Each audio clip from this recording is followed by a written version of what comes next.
తెలంగాణ భవన్లో కాసేపట్లో BRS BC నేతల సమావేశం నిర్వహించనున్నారు. పార్టీ బీసీ విభాగం అధ్యక్షుడు ముషీరాబాద్ ఎమ్మెల్యే ముఠా గోపాల్ అధ్యక్షతన ఈ సమావేశం ప్రారంభం కానుంది.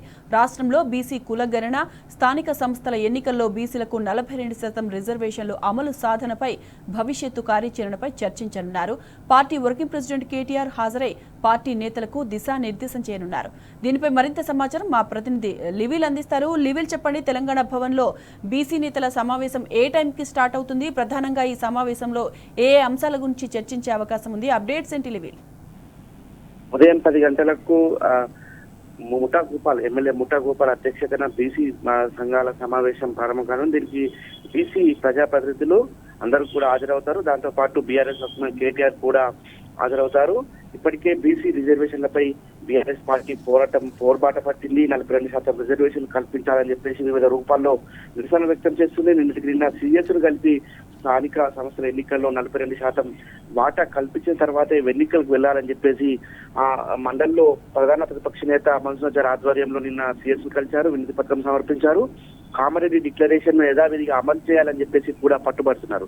అయితే ఇవాళ మరొకసారి బీసీ సంఘాల నాయకులతో సమావేశంలో బీఆర్ఎస్ కేటీఆర్ కొన్ని కీలక వ్యాఖ్యలు చేసే అవకాశం ఉంది. భవిష్యత్తు కార్యాచరణపై కూడా దిశానిర్దేశం చేసే అవకాశం ఉంది. ఖచ్చితంగా భవిష్యత్తులో ఈ 42% వాటా దక్కించుకోవాల్సిన అవసరానికి ఏ విధంగా ముందుకెళ్లాలి, ఇటు బీసీ మేధావులు, బీసీ సంఘాల, ప్రజా సంఘాలతో ఎలా చర్చలు జరపాలి అనే అంశం పైన కూడా ప్రధానంగా ఈ సమావేశంలో ప్రస్తావన రానుంది.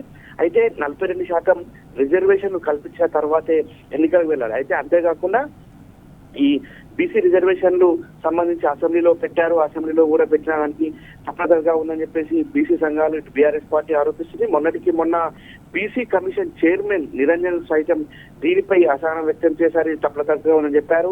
మంత్రి బాగుందని చెప్తే కమిషన్ చైర్మన్ మాత్రం ఇది తప్పనిసరిగా చెప్పారు. అంటే ఒకరి మాటకు ఒకరికి పొంతన లేకపోవడంతో ఇది చట్టబద్ధత లేదు, దీనికి ఒక ఎలాంటి అది లేదు అని చెప్పేసి కూడా ఇప్పటికే బీఆర్ఎస్ పార్టీ చెప్తుంది. అందుకు అనుగుణంగానే భవిష్యత్తులో దీనిపై ఏ విధంగా వెళ్ళాలి, భవిష్యత్తు మొత్తం కూడా ఎన్నికలు రానున్నాయి.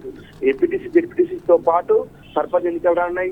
త్వరలోనే చాలా మున్సిపాలిటీల్లో ఎన్నికలు జరుగుతున్నాయి. కాబట్టి ఖచ్చితంగా బీసీలకు న్యాయం జరగాలంటే ముందుగానే మనం మేల్కొనాలి. బీసీలకు సంబంధించిన ప్రతి అంశాన్ని కూడా ఈ కార్యాచరణ ప్రకటించాలి, దానికి అనుగుణంగా ముందుకెళ్లాలని చెప్పేసి కూడా బీఆర్ఎస్ పార్టీ భావిస్తుంది. అందులో భాగంగా బీసీ డిక్లరేషన్, కామన్ డిక్లరేషన్ ను అమలు చేసే వరకు కూడా బీఆర్ఎస్ పార్టీ పోరాటం చేస్తుందని చెప్తుంది.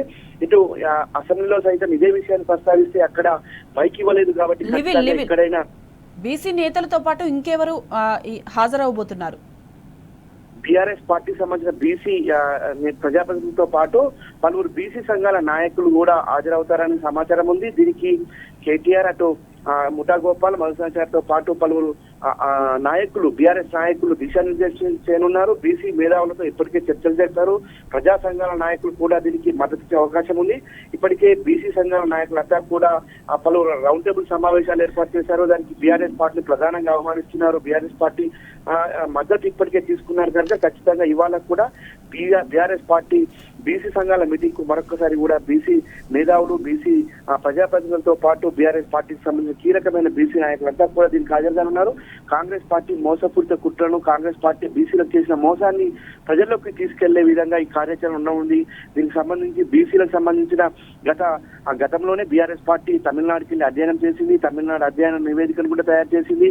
అంతేకాకుండా పలు కమిషన్ల నివేదికలను కూడా ఇప్పటికే బీఆర్ఎస్ పార్టీ పరిశీలించింది. దానికి అనుగుణంగా రిజర్వేషన్ కల్పించాలి, ఇచ్చిన మాట కట్టుబడి ఉండాలి.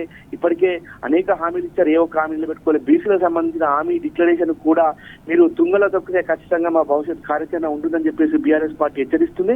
దానికి అనుగుణంగానే ఇవాళ మీటింగ్ లో పలు కీలక అంశాలపైన చర్చకు వస్తాయి. చర్చ తర్వాత భవిష్యత్తు కార్యాచరణ కూడా ప్రకటించే అవకాశం ఉంది. ఎలా ముందుకు వెళ్ళాలి, న్యాయపరంగా వెళ్ళాలా, లేదంటే రాజకీయ పరంగా వెళ్ళాలా, లేదంటే ఏమైనా నిరసనలు వ్యక్తం చేస్తూ వెళ్ళాలనే అంశాలపైన కూడా ఇవాళ ఈ సమావేశంలో చర్చించే అవకాశం మనకు ప్రధానంగా అనిపిస్తుంది. ఏదేమైనప్పటికీ కామారెడ్డిలో ఇచ్చిన బీసీ డిక్లరేషన్ ను 42% వాటా తీర్చిన తర్వాతనే ఎన్నికలకు వెళ్లాలని చెప్పేసి మాత్రం బీఆర్ఎస్ పార్టీ స్ట్రాంగ్ బీసీ సంఘాలకు మద్దతు ఇస్తూ కాంగ్రెస్ పై పోరాటం చేసేందుకు అయితే సిద్ధంగా ఉన్నట్టు తెలుస్తుంది. రైట్ లివిల్, థ్యాంక్స్ ఫర్ ద అప్డేట్స్.